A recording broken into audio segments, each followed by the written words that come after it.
दीपा, मला सांग, आता आपलं सगळं सोयीपणी झालं, आता काही दिवसांनी लग्न पण होईल, पण ते विक्याचा ना प्रगतीचा कधी विचार केलाच काय मग? त्यांनी पण आपल्यासारखी स्वप्न बघितली नसतील ना हो? ती कुठं कमी पडली? नाही रे, ती नाही कुठं कमी पडलेली ना, त्यांचं प्रेम पण नाही कमी पडलेलं.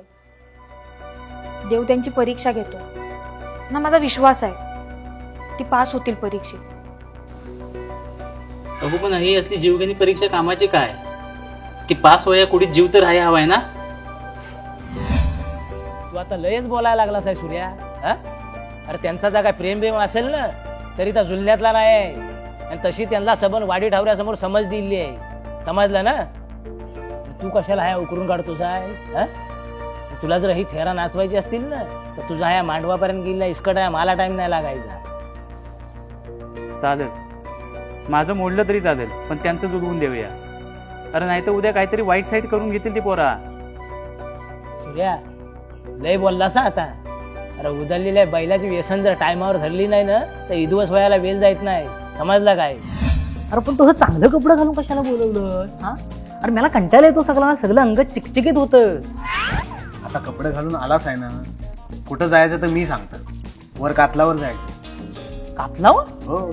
अरे अरे अख्खा गाव गदगदवला. हा, आता काय कातल खाताय घेता वय काय? तुला त्याच्याशिवाय दुसरा काही दिसत नाही काय? तुम्हाला तरी दिसतं? हा, अरे काय ऊन ताण काय समाप्तो की नाही? हा, तर पोर पण जबरी हो. तुला त्याच्यासाठी नाही बोलवलंय, दुसऱ्या कामासाठी बोलवलंय. केलंस ना तुझा देखील फायदा आहे. म्हणजे आता काय तुझ्या कलमावरचा आंबा काढायला पहिरं केलं जाईल मला? हे माझं मत आहे, आणि तुमच्यासारख्या पोरांच्या पाठीशी आमच्यासारख्या माणसांनी उभं राहिलं पाहिजे. होय.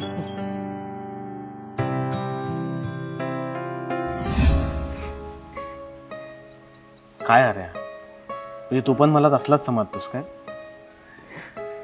मी काय हा फक्त पग्यासाठी नाही करीत आहे, म्हणजे माझं त्याच्यावर प्रेम आहेच आणि मी लग्न पण करणार त्याच्याशी. पण मला असं वाटतं आता घरची जिम्मेदारी आपण घ्यायला हवी. तर वय वाढत चाललं आपलं, आई बिचारी थकली आहे माझी. तू एका शब्दावर थांबलाच आहे माझ्या. ह्या सगळ्याचा विचार करून मी निर्णय घेतला.